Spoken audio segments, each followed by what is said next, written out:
Let's go. I've pushed the button, Mrs. Saunders. Yeah, it says recording. You're in the recording. It says at the bottom there. Right, welcome. We're still very fizzy. We're still very, very jolly after the weekend. Welcome to Ladies Wot Pod, episode 23 of series 2. I mean, these numbers just keep getting bigger. So exciting. And I better tell you who we are after Christmas, if we can still remember. I am Lis Saunders, and I am chairman of the Saints Supporters Club, mother of a former rugby player, granny to 2 mini rugby players, although they're getting bigger every day. And I live in South Northamptonshire, where it is grey this morning, very grey this morning. And just general all-round rugby busybody, I think. Kind of sums me up. and you have an important role. You have something specific to do.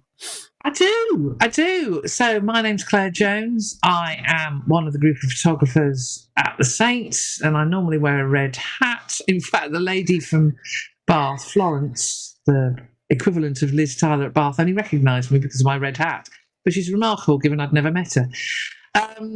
So yes, I'm Claire Jones. I live on the edge of the fens, where it is also equally grey. You know, it's just one of those days. Yeah. Twixmas, isn't it? They call it. It is indeed.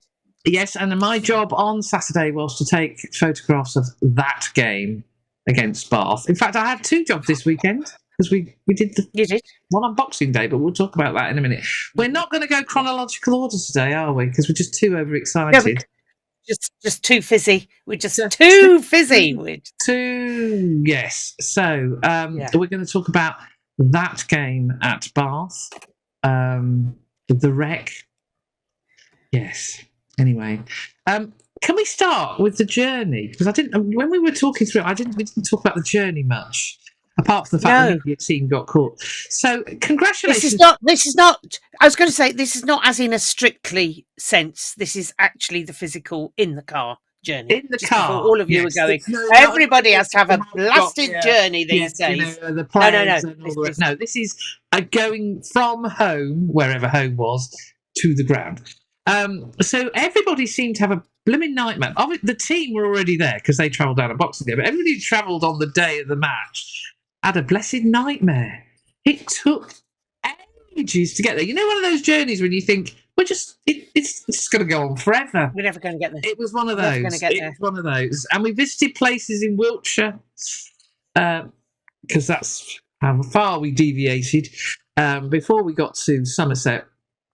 Which it was all very. So a lot of people were arriving at the ground somewhat later than they should have been. So the media team were there somewhat later than they should have been. I shot through the gate at a rate of knots. Literally, I got pushed out the car and trundled down to the ground. But people were later even than me. So well done to everybody who. I don't know what was going on, but the traffic was just madness. And it did mean that Douse, Liz Tyler won't mind me saying this, Douse ended up doing his TV interview on his own because Liz was still pedalling quickly with the rest of the media team trying to get to the ground. It was one of those days. He seemed to manage. Yes, he coped, bless him. He did cope. So I suppose we ought to start with the hot topic. Well, which one? There's 2 hot topics, really, isn't there? TMO or team selection? Well, let's do a little bit of chronological order in the team selection. Yeah, team selection. Yeah. So there were people quite close to me who went, this is B team, mutter. And I said, no, not a B team. Maybe an A- team, but certainly not a B team. We are starting an England under-20 scrum half and a French international fly-half. So no shabbiness there. The back line, the backs were pretty much, who else would you have had? Really, you've got to rotate. The forwards, I could see without Colsey and JJ, would we have the grunt as it was? I just thought Ed Prowse and Chunya stepped up to the plate. Yeah. So, yes, so there was chuntering. When I ran it through with my IT team, he was a little bit mollified, but not particularly. Once the IT department got together on Friday night, there was much chuntering, and I just left him to it. Well, my IT department started off in a very depressed frame of mind. But on Friday night, we went through the team. And when you realise that there were 2 British and Irish Lions in amongst all the other internationals, because we did have more that we had an Italian international, we had some England internationals, we had Scotland internationals, starting Scotland internationals. Seriously, yes, it was all a bit overblown and a bit ridiculous, everybody. And I described it to several people that I felt it had a sort of Glasgow vibe about it, where you did. The team selection caught us by surprise, but delivered. As it turned out, delivered the goods. It had that whole vibe. I did say to people, it does have that Glasgow feel about it, with one exception. Wasn't chucking it down with rain. Yeah, I think I was concerned for young Archie, because I'm very fond of Archie, and I just thought, if is he being chucked under a bus here? His confidence seems to have been rock bottom just recently. This could all go horribly wrong, and that he never write a young Archie off. That's all I can say. He was never write a young Archie off. Absolutely. And so I think, if any, can we all learn a collective lesson that the roller coaster ride that is supporting, Northampton Saints includes trusting the coaches. They don't just randomly do stuff. They do it for a reason. And they absolutely had to do. I mean, as Dow said, well, Van Graham did it at Newcastle. 10 changes for Newcastle. I've chosen to do it here. And as it turned out, well, as I say, I looked at the team sheet and thought, well, that's interesting. That's really interesting. But, none of it fazed me. In fact, I was relieved that we weren't running people into the ground. Because if you remember what happened in several seasons, including ones that Dow's played in, but also last season when we started running out of backs because, well, we were just breaking them and forwards, and it was just turning into a bit of a horror show and left us short in that final. I was actually relieved that we were. That's exactly the same conversation we had here, and I said, you've got to rotate players, otherwise you have no left at the business end of the season when you need them. It's got to be rotated, and I would say, look, if we get 1 point out of this game, I will be happy. As it was, that's and everybody came through and acquitted themselves. Well, more than acquitted themselves, covered themselves in glory, I feel. So,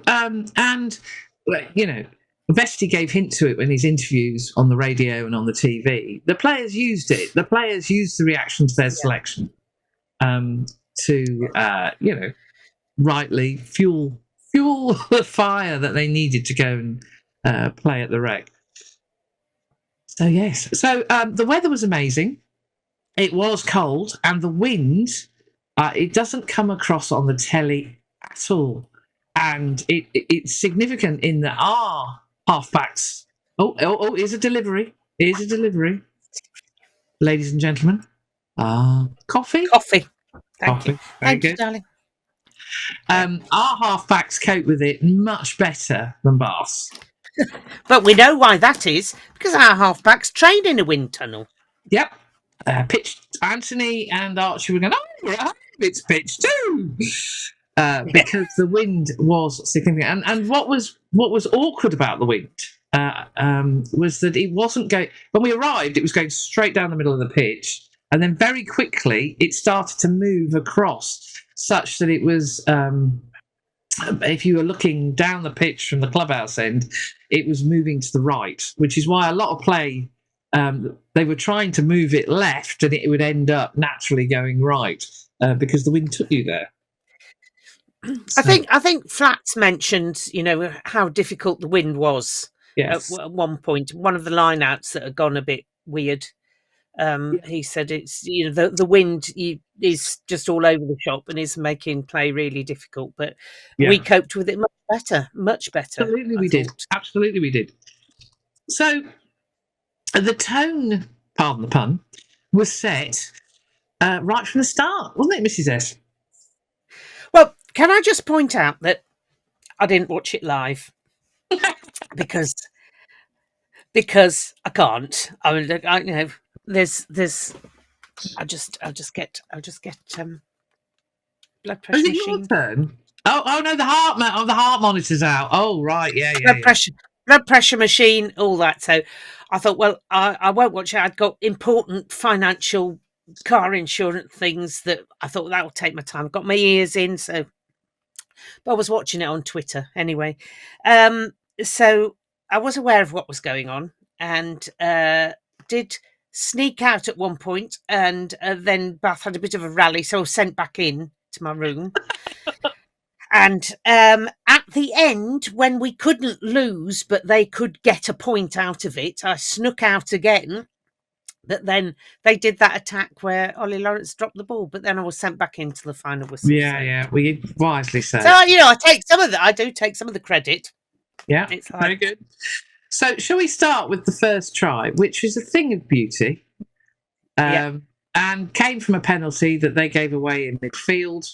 So, Anthony sticks it in the corner, and we decide to take the line out. So, Robbie to Callum to Manny to Robbie, and then look what happens next. Hopefully you can see this, everybody.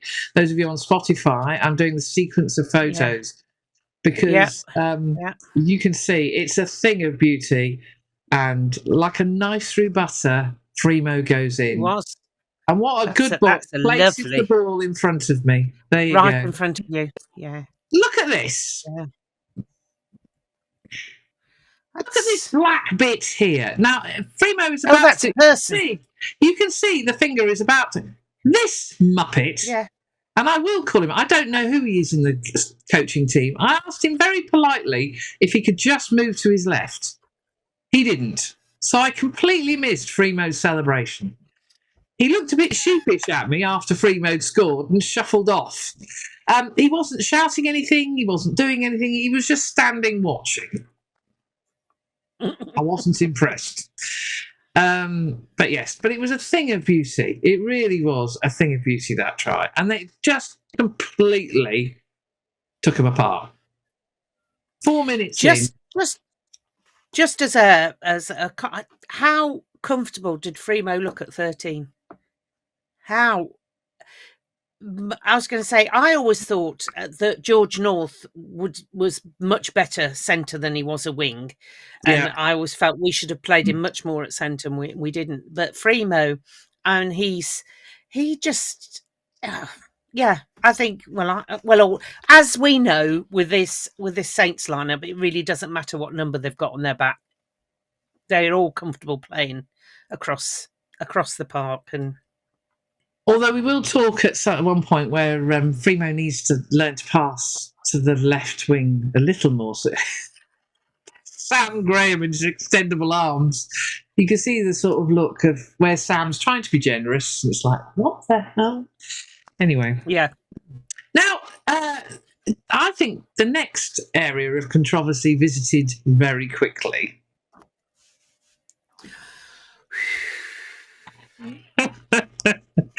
And all I can say, ladies and gentlemen, was Mrs. S was on point because I got a very rude WhatsApp message. Yeah, when I was watching it back, actually, I've checked on where it was about Hamish Smales. I've stuck up for that man. I've stuck up for that man. When some people were being rude about his bald patch, I will never do that again. I'll be pointing it out now. So the issue I think we had on Saturday revealed itself beautifully as we had an over-eager refereeing team. It was almost like sometimes they overplayed the fact they had a TMO and other times they forgot they had one. Yeah. Yeah. And this was where they forgot. One. If Craig Maxwell Keys had gone, I've got what you're saying, Hamish, we can check it, and let the play go, it would have been absolutely clear to everybody. It was Cock and the Singer who hit the ball, knocked the ball back. Hutch picked it up, fed Edo. Fremo was with him. Yeah, there was no way we were not going to, one way or another, we were going to score. Either because Edo got there, and he did get there, and I've got the photos. I was editing them just before we started, or Fremo was going to score. Yeah. And I'm sorry. It was up there. I'm sorry, that's up there in the cock-ups of cock-up. Sorry, Hamish, because then what happened is they then go and score. Yeah. But that was up there with Carl Dixon against Leicester. Yes. When Henry scored. Henry didn't knock on, and Fremo scored. Yeah. So it was frustrating because that would have really taken the wind out of Bath's sails. Instead of which they went down the other end, and Detroit rumbled over for a try. But I think it also showed our resilience, because we weren't going to be knocked off our determination. We were in that sort of mood, and we just came roaring back every time. So Detroit scores. Then we had what Stuart Barnes described as the pantomime yellow card routine with Ed Prowse. And as a result of that, we ended up giving Tom Dunn an opportunity to score. So we've gone 14-7 down. But we're not going to be phased. No, we're not going to be phased. We're not bothered by that, are we? We're just going to keep going and keep doing our thing. And your Chunya was having Fremo in the scrum. I was slightly concerned, but only slight. But he did a good job. Well done, Fremo. But we came roaring back at them, and it completely surprised them. You could see they were sort of looking at each other, going, "What's going on here? This isn't what happens. This isn't what happens. This isn't what the team sheet said would have happened. Yeah. This isn't what happens at all." And before the 10 minutes was out, Archie scored the most delicious try you have ever seen. But before then, the Bath crowd had worked out what was going on, and they were concerned. So I had people behind me at the clubhouse end who were basically telling the Bath players to get their heads in gear. Wow. And they're leading at this time. So, the crowd had worked out that Bath weren't on it. They weren't. But it happens, doesn't it? We've seen it, it's happened at the Gardens, where you just think, what are they on? Nothing was going right, but there was just such a lack of anything. The midfield, the halfbacks in the midfield, it was like marshmallow, and about as intelligent. Yeah, it was just they weren't even trying things, and things going wrong. They were just. It was very, very bizarre. It was. Oh, hello. It's all right. The printer is in the corner of the room and has just chunted to life.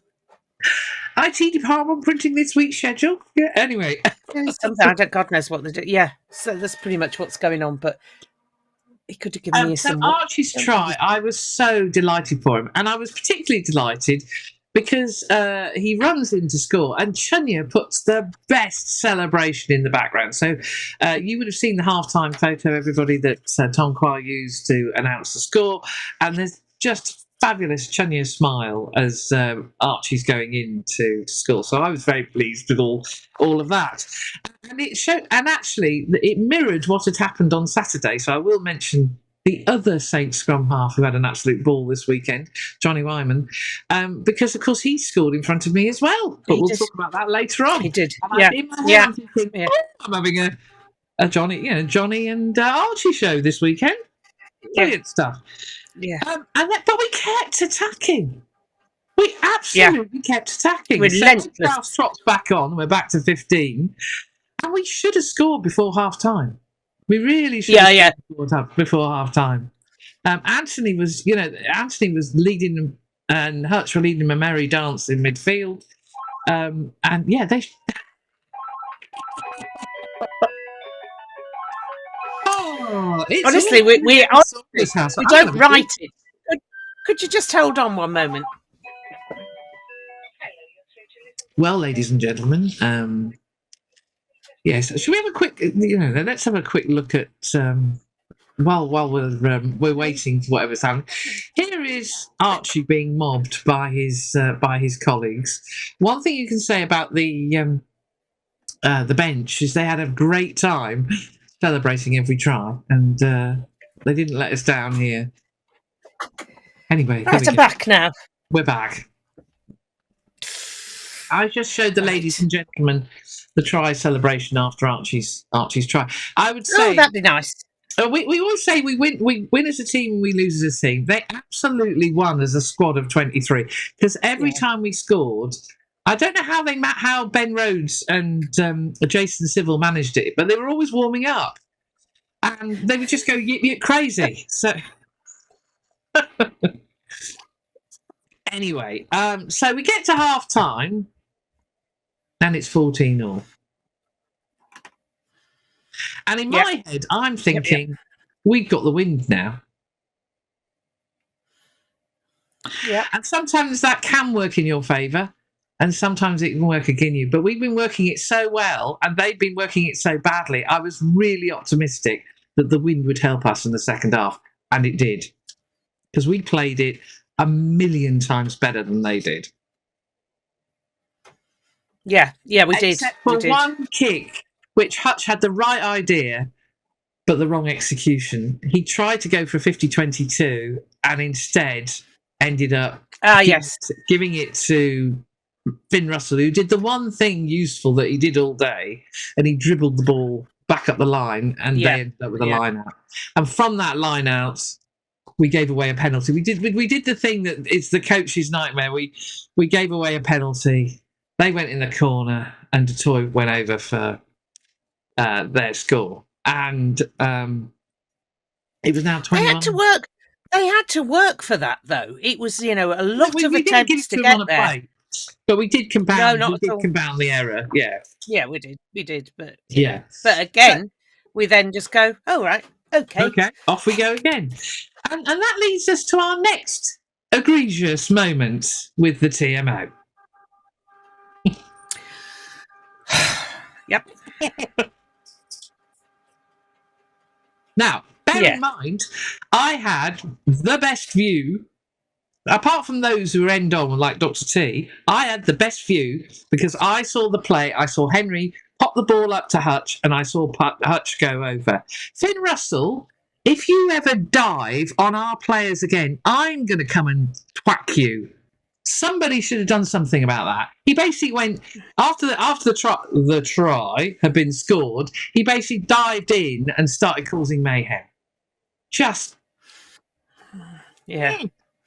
Anyway, have we missed? Have missed the Benabano incident? Oh, we have. Yes, and the post. Yes. So we've talked about Hamish Smales. Yeah, we talked about Hamish Smales. And then Dan Jones and his I'm going to visit areas of the law book that you don't normally. And as a former Bath prop, David Flatman even said, this would never, ever, ever get done at any stage. Which is that we were supposedly holding Beno Urbano in the ruck. Beno Urbano, who was using it as an excuse to have a rest because he's not facing the play. He's not making any effort to escape. It's like, I got hold of my foot. Thank God for that. I can have a rest for a minute. Thank God for that. I can just stand and breathe. Yeah. And so Hendo makes the break and puts Fremo in. Then there's a high tackle on Fremo. Tom de Glanville decides to half kill himself round the post, which actually looked really bad. It did look awful. Yeah. And then Callum dots the ball down. Dan Jones, on the other hand, decides that whatever we'd done at the ruck had stopped Beno Obana, who's facing the wrong way and didn't actually know what was going on in the play. And he's known for his speed anyway. Yeah. I think you were reaching there, Mr. Jones. I think it comes to something when you've got Andy Goode and Stuart Barnes on social media saying this TMO must really dislike Saints. He's either a Bath or a Leicester fan, was the quote from Andy Goode. And I'm thinking, well, if you're saying it, it really must be blindingly obvious. So very, very weird. Yeah, so sorry, I've forgotten we hadn't mentioned that. So then moving on. That's very bad on my part, because that was all part of the attack that was going on. We were just waves and waves after attack, but I think we should have scored. No, that's right. And after they'd scored their third try, we had the Hutch incident, and we did. Scored. So I'm sorry, I'm not having any knocked on. He didn't knock on. It was in front of me. He scored. Absolutely, he scored. And the thing was, like Finn Russell, you can just go away. The whole thing was about that as well. Even just coming back to, he'd given on-field decision as a try, and this was discussed in the comms. On-field decision was a try. There was nothing clear and obvious to overturn that decision. No, there wasn't. And that was what was missing. And I don't know why CMK was. I don't know what Dan Jones has got on CMK, but it sort of. Oh yeah, whatever you say, Dan, you must be right. It was very weird. So off we go again. So I would say that we weren't going to have. We just weren't going to let it annoy us and stop us, and we didn't. In we went. Fremo's showing that. I mean, this is where Ollie Lawrence. Come on, you're supposed to be one of the best defensive centres in the world. Where were you? Because a man who doesn't play centre shredded you. Yeah. So all frustration from the TMO, we fed it into playing. We fed all that energy into just playing. I've never seen anything like it with the Saints. Nobody. And we're going to talk about the Sgt Wilson Award, but I would say the players were brilliant at responding and talking to. And we will talk about one player in particular who was just outstanding at how he dealt with what was occurring. But yeah, so that their reaction was absolutely positive. They did at no stage, apart from one little misdemeanor on a button, HP. I don't think, but it's HP. I think the way that they worked with the refereeing team, given what was being done to them, was just outstanding. Absolutely outstanding. So now the Catamount is really among the pigeons because it's 21-all, and the Bath faithful are getting very, very, very angry now. Behind me, it's all getting very tasty. A different crowd, obviously, because I'm at the other end. But yeah. And so Henry Arundel. Now we haven't heard much of that name because Henry hadn't really touched the ball because we hadn't let him. No. He makes a break. And well, I was going to say, we hadn't let him, nor had his own halfbacks, because it just never got there. or his centres. They're just like... No. It wasn't all our fault that he was starved of the ball. When they did have possession, they never gave it to him. Anyway. Yes. And a Scotsman who came on replacing Max Ajomo didn't make much difference. No. None whatsoever. So off goes Mr. Arundel, herring up the wing. And, who should put in? I mean, if this had been Sam Underhill, we'd have been talking about it forever. But it was Callum Chick. What a try-saving tackle. What? To dislodge the ball in such a way that gives our backs a chance of recovering it. Callum Chick, awesome. Absolutely awesome. And well done, Radders. Another bit of Radders defence coming to the fore there. Yeah. I thought that was so deft that tackle. So intelligent, go for the carrying arm, not try and stop him with his legs, and give him a chance to offload. And then the Ginger Ninja, who is becoming one of the most intelligent footballers on the planet, I feel, to read that ball, pick it up when he looks like the most uncoordinated person you could possibly meet. He obviously isn't, because he picked that ball up without knocking on, juggled it a bit, but even so was fine. Off he went. Henry lolloping alongside of him and put Henry away to score. I mean, just for how to turn defence into attack in one easy. Well, it wasn't easy, was it? But superb movement there. Yeah. And it was the bonus point try. And now the Cats were so in the pigeons. I mean, the Bath faithful were beside themselves.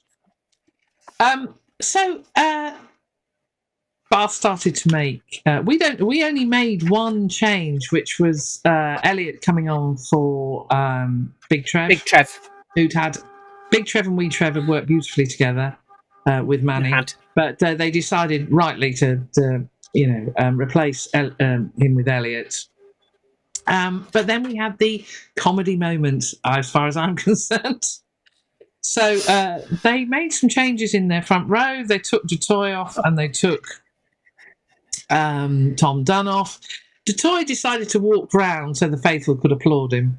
Dunn tried to walk diagonally across the pitch, but he was walking very slowly because he was very tired.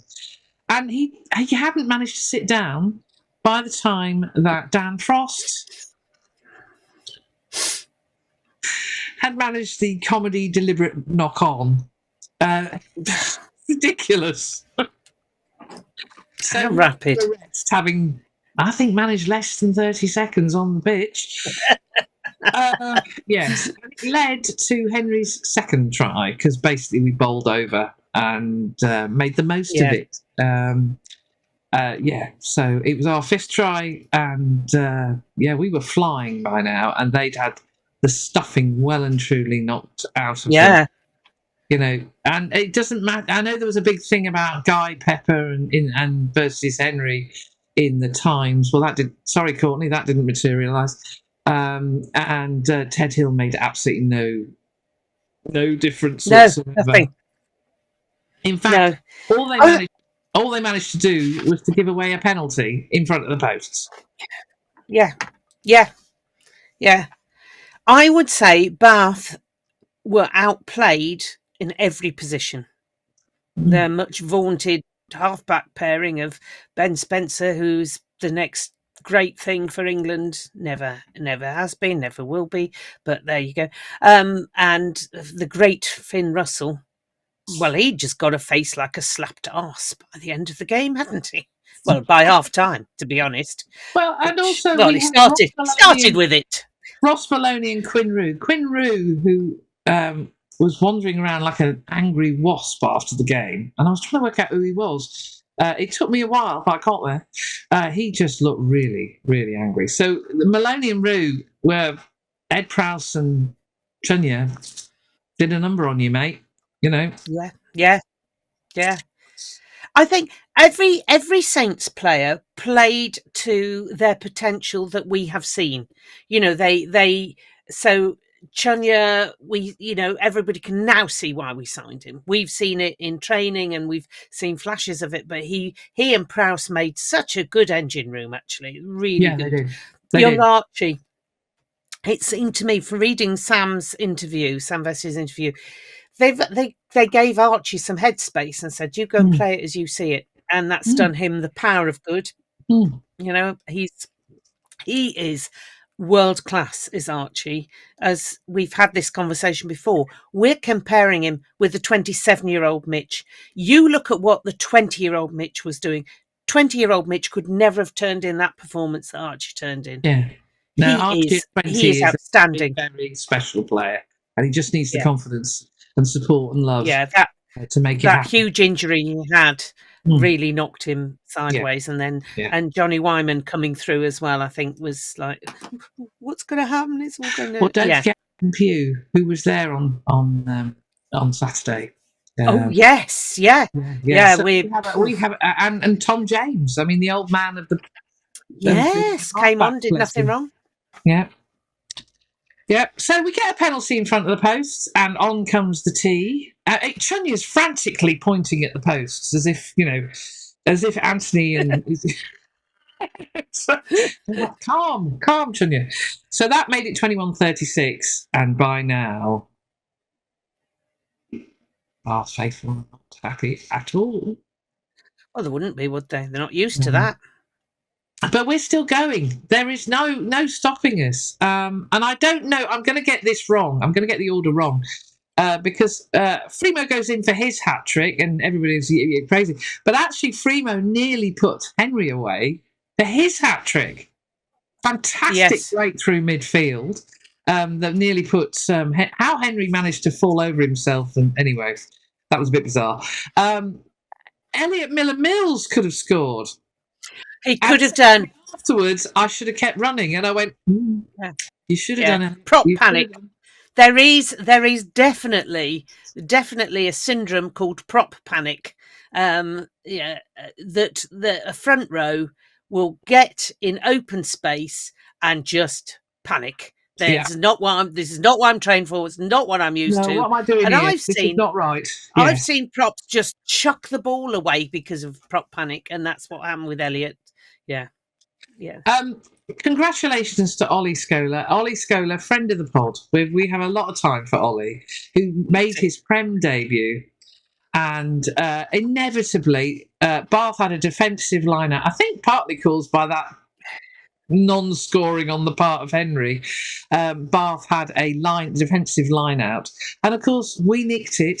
I don't know whether we were still playing without Dan Frost and Mr. Van Beek was still being made to throw in. I can't remember. But either way, we nicked it. And, of course, where does it go? Straight to Ollie, who got loads of support from the bench and everybody around. Scholar, go for it, Scholar. So head down, off he went. And then, of course, we end up defending. And we had our next comedy moment, didn't we? We did. Comedy gold, this one. Comedy gold. I could have scored that. They were still battling for the try bonus point because, of course, they'd scored 3 tries and then they let in 27 unanswered points, but they were still going for the try bonus point. And they did make a break. And the man who looked on. Forget about Saturday afternoon had a bit of a moment, didn't he, Liz? Ollie Lawrence. Yeah. Ollie Lawrence. He did. Yeah. Just it all went to hell in a handcart, really. It was shout out to young Ollie because he did something really stupid after he dropped the ball, which was to kick the ball away in disgust straight at 2 Saints supporters who were in the disabled area. Now, fair dues to the Saints supporters, they put their hands up and said it's okay because Ollie realised he could have taken their heads off. Yeah, so a bit stupid on his part, but that showed the level of frustration. At least he recognised he'd done something really stupid and very generous of the Saints supporters to say, it's okay, or we're okay. But yeah, so it really wasn't Bath's afternoon. I just think that was karma. That was karma for Ollie Lawrence.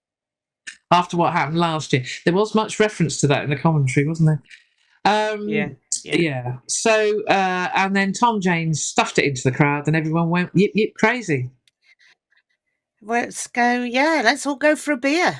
I just collapsed, Then I was able to watch it then. I was allowed to watch it back when I couldn't influence the score. So, shout out to Biggs for making himself look a twat before we talked about team selection earlier. Biggs, you know better than that. You know better. To be fair, he was only saying what a lot of people were thinking, but he should have maybe said people are thinking, not I'm thinking. And he did. And he did. You should have more faith in people than you know. He did row back on it, to be fair. And, it's sort of, he wasn't alone in saying that. And it was, and I was going to say, those who were slightly disappointed in the team sheet when it came out, when you saw who Bath were putting out, were going, well, that's it then. Glad I haven't sold a kidney to go and sit there in the wet as it wasn't. But yeah. Dr. Jones, fortunately, he didn't have to sell a kidney in order to buy his ticket, but did spend 140 of his own pounds on his seat. He did, for those of you who follow Dr. Jones on Facebook, put a post up of said seat and said that he was very disappointed that the butler wasn't there, and neither was the red carpet. It was just not good enough. I mean, seriously, what were they thinking? And he didn't go for a beer before the game because he said, quote, "I'm not giving them any more of my money." No, quite right too. Right too. He did say that all the supporters, with a couple of exceptions around him, Bath season ticket holders were lovely and knowledgeable and, expressing, disappointment in their own team's performance, but actually really enjoying what the Saints were doing on the pitch. And you've got to admit, when you can take it on the chin like that, that does take, well done to those supporters around Dr. T, because he said it did make it more pleasant. There were one or two. Henry There's always one or two. And of course, all the Saints supporters around were giving it back.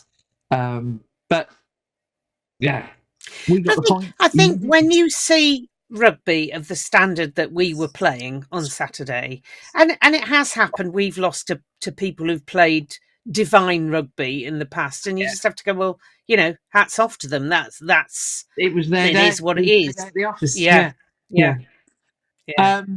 And so it was. Should we do the Shoe Army song? So I have to say, there were everybody went for a walk around the pitch except those who had legs that weren't working, because there were one or two who had literally emptied the tank. No moans about players not saying thank you. Majority of the squad went for a wander to say thank you to the crowd for coming to support them. I would also say well done to the Bath supporters who were applauding the Saints team as they went for a wander around the pitch. There were quite a lot of them, and that was very magnanimous in defeat that you did that. The Shoe Army song. So shout out to the security team. It's not often I shout out to the security team, but to get in. Those of you who haven't been to Bath, there are two things about the changing rooms. I'd never been in the changing room at Bath. Never been. There's a rather steep set of steps, which I think is quite dangerous for the poor players. But anyway, rather steep set of steps to get up and down. It's a corridor between the two changing rooms. So each changing room, because if you open the door, you can see into the changing room, which is quite unusual. Normally you can't see. But the security guard spotted me with my bag and saw it was quite heavy and went, "Oh, would you like some help with that?" And he took my bag, my camera bag, up the stairs. So I have to say thank you to whoever you were, because I was looking slightly querulous at the north face of the Eiger that I had to potentially get up with. So thank you for that. At Christmas, we play sardines. The old-fashioned game of sardines. Do you remember that? Yeah. That's what the Bath changing room is like. But we decided that we would go one step further. And so not only have you got the coaches, the medics, the S&C team and all the players, we thought we'd get Lewis, me, Tom Quah and Lis Tynan. And normally Liz is lurking in the corridor, keeping an eye on what's going on with the radio and the TV and whatever. Get yourself in here, girl. So in she comes. And then Kev, who'd been busily loading up his van, knocking on the door frantically, he came in as well. So what was already a small changing room was getting cosier by the second. I'm amazed we could wave a boot at all. We're probably taking it in turn.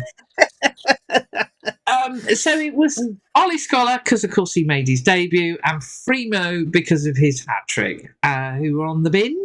And it was all sung with much gusto, and it was great to witness. But I was quite glad to escape in a way, because it was getting a bit cosy in there. Plus the fact the door opens the wrong way. The door actually opens into the room. So it makes, rather than against the wall, it opens into the room. So it actually makes into the changing room hard as well. I would say I did see what was going on in the bath changing room, and it was awake. It looked a very sorry place. So, yeah. But I'm sure they'll recover.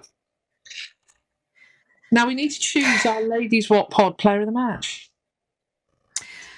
Well, we do, and to be honest, as you say, it's good the TV chose free mode because that gives us free reign across the remaining numbers, and it could go to almost to anybody.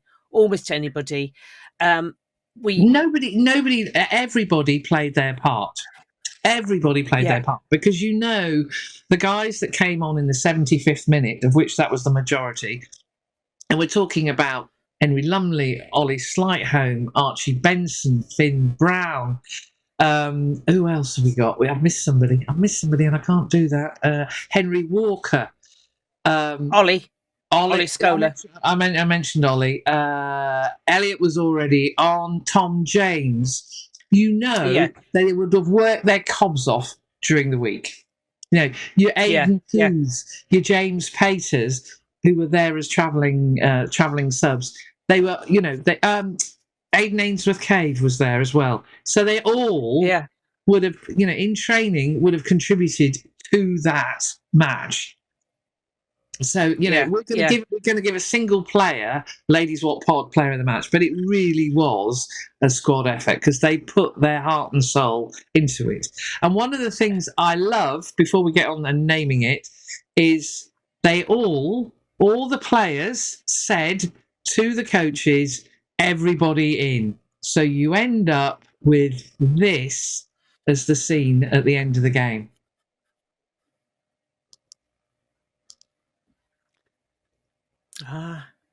Yeah. The players insisted that everybody, all the coaches, all the men, everybody came in. So Vesty's clearly having problems with his hat. But, well, there's actually a few frames earlier, he's actually over his eyes, so he'd taken it off in disgust. But, I thought, as an aside, Radders looked like Nanook of the North. He looked so wrapped up. Is he going soft? Layers on. Which, given he was so far south, he talks about being the hard man of the north. I know. I don't know what's going on there. Is he not well? We'll find out. But yeah, so it was everybody in. So when we talk about winning as a team, absolutely. Yeah. Absolutely, we mean. But who is our Ladies Wot Pod player of the match, Liz? Archie McFarland, who came on and gave a stellar performance. He's not had the past year has been really up and down for him. He had that shoulder injury that he came back from. He seemed to dip in confidence, but he came back and for me was standout Archie as we know he can be. And I'm so proud of him and I'm so pleased for him. And it's just, really, really good to see. So we did feel he'd lost his way a bit, but he knew he didn't go up any blind alleys. Every move was positive. Everything, it just star. Well done, Archie. So top work, Archie. Absolutely top work. And the Sgt Wilson Award. Well, there's only really one man. even though there was a soup kitchen queue of excitement talking to Craig, where Hutch had a go, Henry had a go, and was quite polite. And several others. Manny had a chat over the scrum, but there really is one player who managed both Hamish Smales and Central Milton Keynes, Craig Maxwell Keys. It is, of course, Captain Fantastic, Callum Chick. Yeah. What a signing! What an absolute signing! What a legend! And I have to say, it's just a special shout out to Manny, who, having been, I was going to say, Flatman picked it up that they were probably pushing on to Trev, and so that's why the scrum went round and Manny ate grass. So Manny pointed that out to CMK, and lo and behold, next scrum we won a penalty. So well done, Manny. That was really delightfully pointed out, sir. Would it be awfully possible if exactly just noticed that? Exactly. So yeah. So it was a magnificent victory. It was a team effort. the roller coaster ride that is being a Saints supporter. It was joyous. It was absolutely joyous. I mean, the fact that it took us to the top of the table was the cherry on the icing on the cake. But just to go down there and win like that, with really, I didn't really need the blood pressure machine, sort of. You don't. And the margin of victory. No, so it was the most number of points we've ever scored at the Rec against them. But the margin of victory is equivalent to a match in March 2012. And look who was playing. Ladies and gentlemen, for those of you on Spotify, the Mad Axe Murderer, aka our director of rugby. That's awesome. More to it than that in this game, because there were other people who were playing that day, who were part of that match. One of whom, here is James Craig in the line-out. Oh yes, special mention to him. His interview with the telly people was brilliant when they said, "So do you think you should have had those 2 tries?" Well, possibly. It's just well done, Trammer. Marvellous. Yeah. Man of few words, but they all count. Meanwhile, on the opposition, it's a fascinating squad because there are parallels with what happened on Saturday. On the opposition, you had one Mr. D. Flatman and also one Mr. Sam Vesti, who was on the bench for Bath. I'll see if I can... I'm surprised. I've got a picture of Vesti trying to tackle James Downey. Yes, there. Oh, I can see it. Oh no, that's not going to end well, is it? Oh no, it didn't. It didn't. Nobody ever wanted to tackle James Downey. No. Yeah, you can. No, don't do that. No. Was that Digger in the background? Hi, Digger.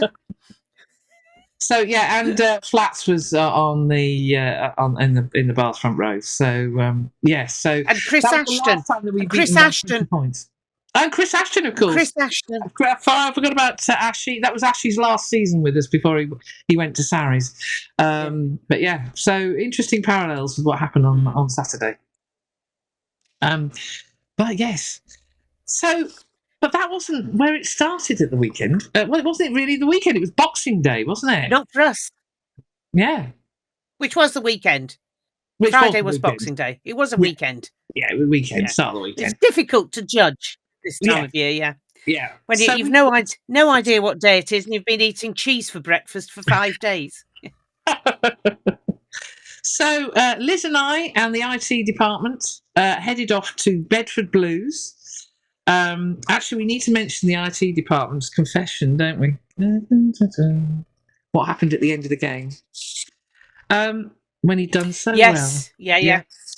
He had done so well. And then he managed to cock it up. Anyway, we'll talk about that in a bit. So Bedford were playing Richmond, and off the back of a brilliant win against Worcester, I had a succession of photographers who came to see me to tell me what a great match I'd missed and what I been up to in December, to which I looked at the heavens and went, well, I saw Saints win in France, I saw Saints duff up Sale, I saw Saints duff up the Vodacom Bulls. So yes, it's a bit sad that I missed the match against Worcester Warriors. I think I've done all right.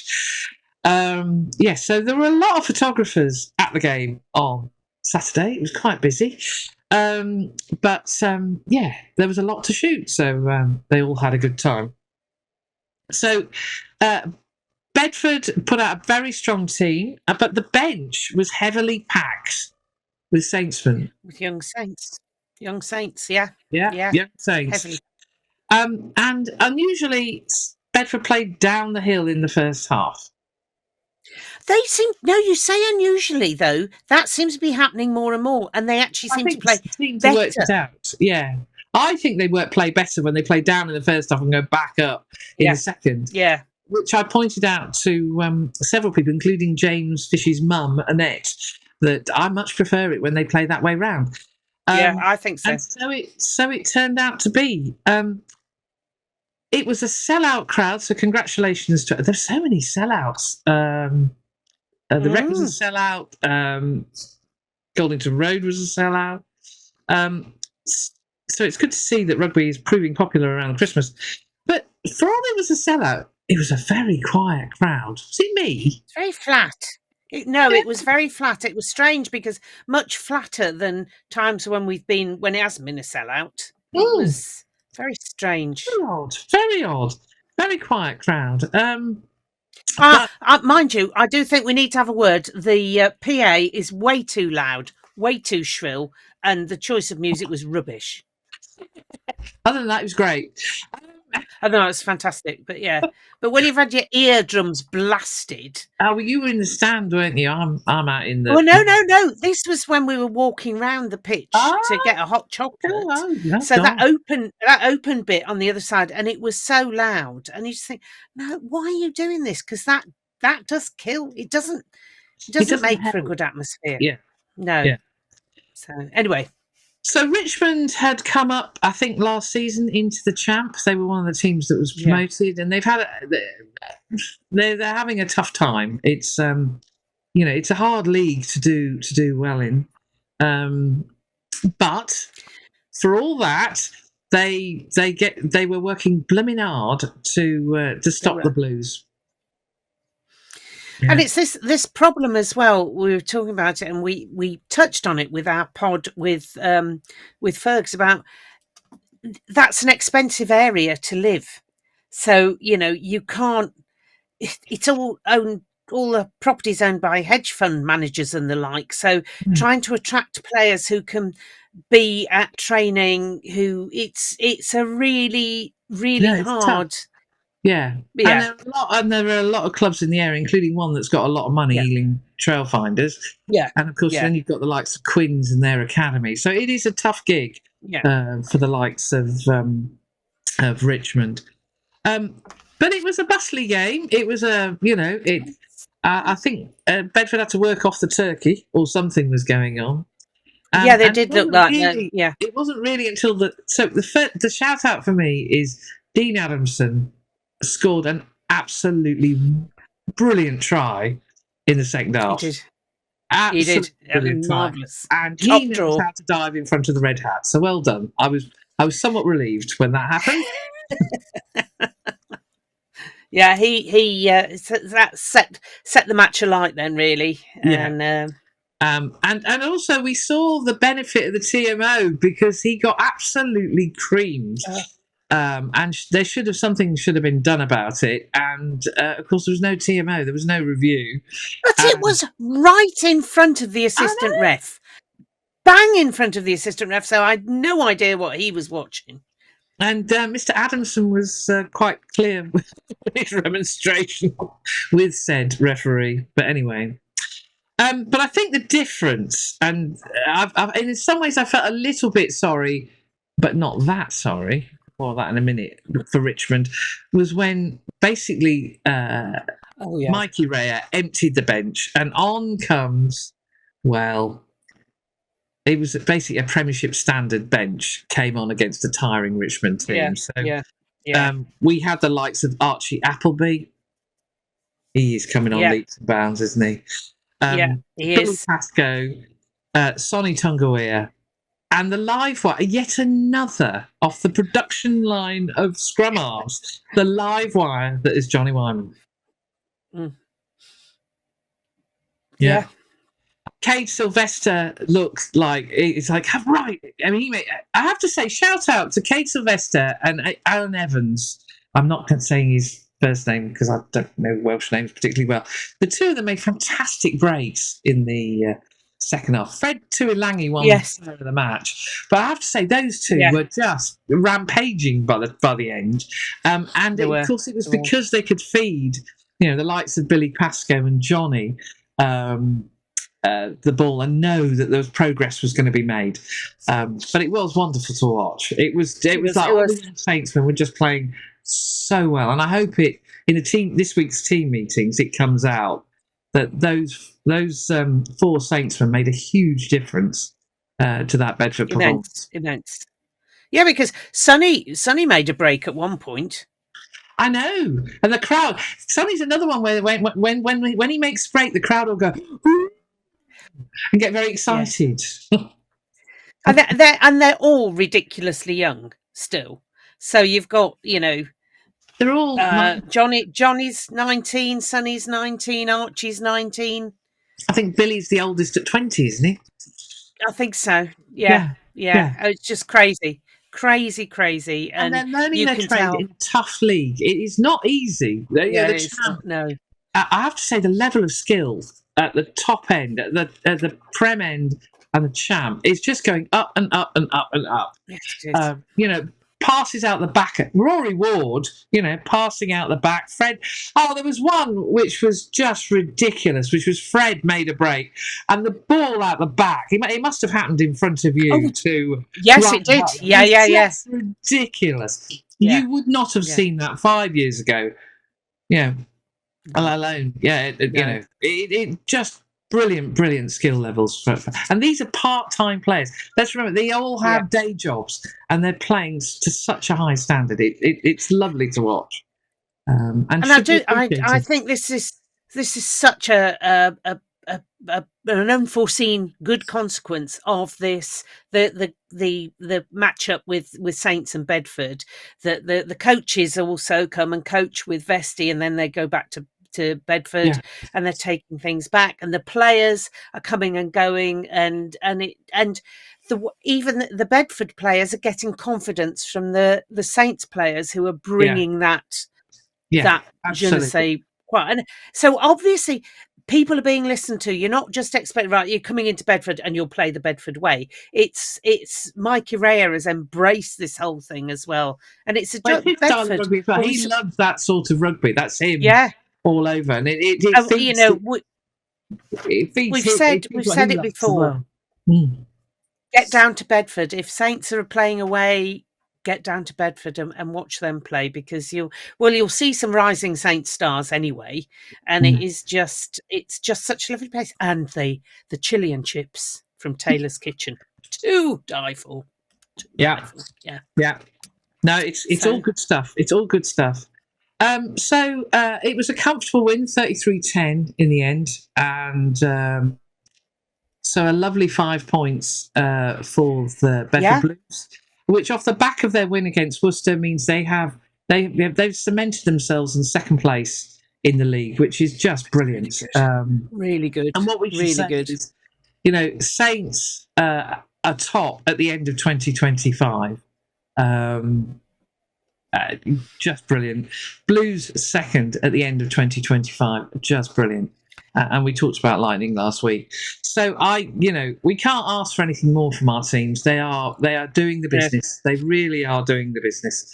And they're playing some entertaining stuff. So, it doesn't get any better. Now, what I would say, I forgot, I am remiss. I was getting lots of messages on Saturday.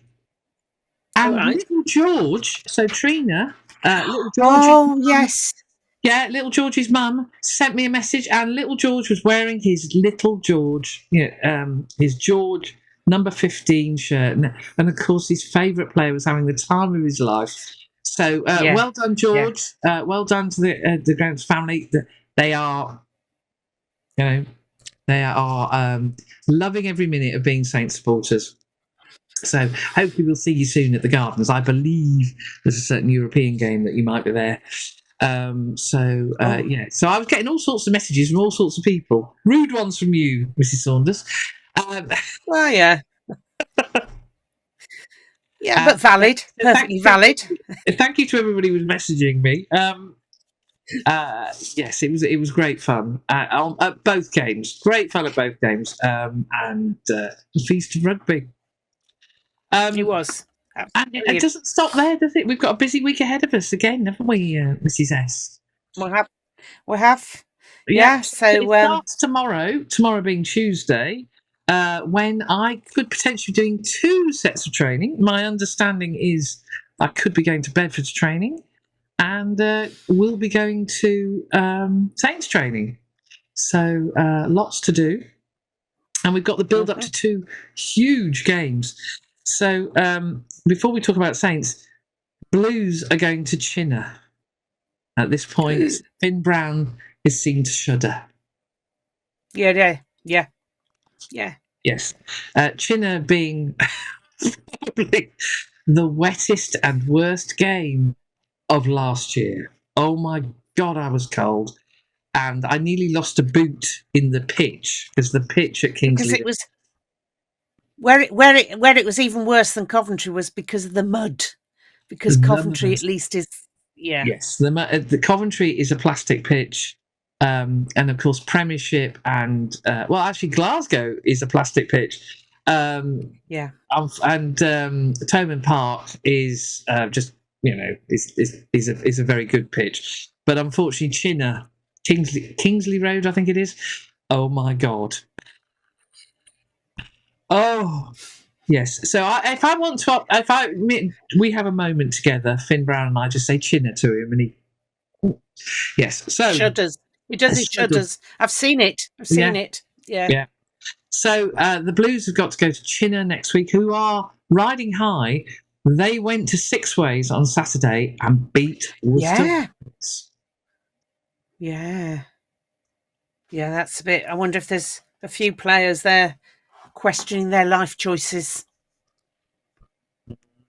Would I have done better with... There you go, yeah.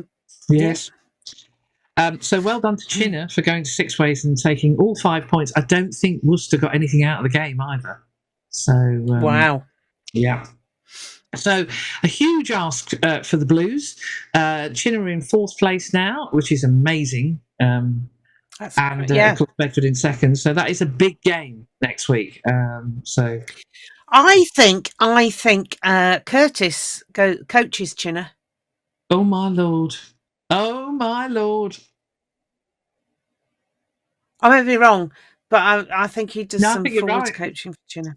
I think you're right. So, meanwhile, at the Gardens on the Saturday, it's Saints versus Quins.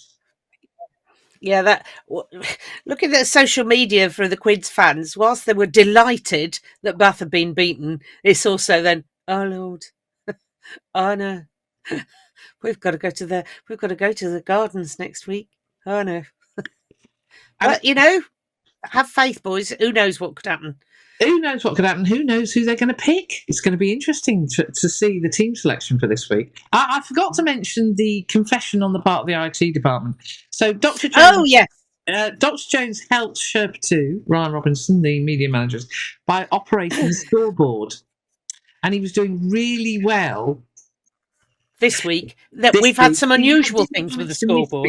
The buttons, unlike previous weeks. And even the referee congratulated him on his timekeeping until the very last kick of the game, when he just assumed that Tom Price was going to convert his own try. And to be fair, it was a presumption that it was fair to make. It was like the one that Finn missed last week. Yes, exactly. I don't think it was easier, but yes. So the IT department just assumed that the 2 points would be scored, only to find he'd missed. So we had to go back. Well, yes, but unfortunately he made it worse by, instead of taking the 2 points off Bedford, he took them off. Oh, no, he did come off Richmond. I missed that debacle. Yes, so there was a bit of fuss while he got the score sorted out. Anyway, so it's a busy week. Congratulations to the lads again for both teams, the Blues and Saints. It's been a fun weekend of rugby. The roller coaster ride, we're on an up at the minute, and we'll have a down at some point, I'm sure. But at the moment, let's enjoy this team. Let's enjoy it while we can. Team. Enjoy it while we can, because it doesn't last forever. And appreciate them while we've still got them, because they're a very special bunch. Such such a golden age that we are privileged to watch week in and week out. Even when it doesn't quite go right, there's still the heart and soul is there so much. So, you know, that, and it went right. It all went right on Saturday in a place where it hasn't gone right for many teams. That's the first time they'd lost to a Premiership team since October 24. Which is, you know. So we do like trotting to these places which are fortresses and just going, might want to shore up that Mott and Bailey then. Yeah. So. And the last word I'm going to leave is our Frenchman, Mr. Anthony Bello. He has been involved in some cracking endings to matches, hasn't he? You think about it. He has. Gloucester, Leicester Tigers, now Bath. One of the. I mean, our recruitment last year was just on point, and absolutely. He had. It was just a joy to watch him at work. It really was, because he was clearly enjoying himself, putting one over on Finn Russell, and well done, Anthony. Top work, absolutely top work. Yeah, so, brilliant. So I think the horses will be happy again this week. The reports are that the horses are very happy. Yes. 1 hour. Good. So and the dog walkers, well, you won't, it's so cold, you won't be walking your dogs that much. So hope we've kept you entertained as well. And the lady who does her ironing to us. Yes. So Jane.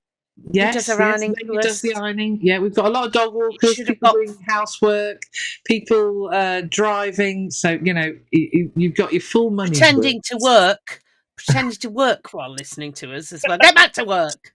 Yes, go on your crust. That was episode 23. 23, series 2. Ladies Wot Pod. Thank you very much. 2 and all that malarkey.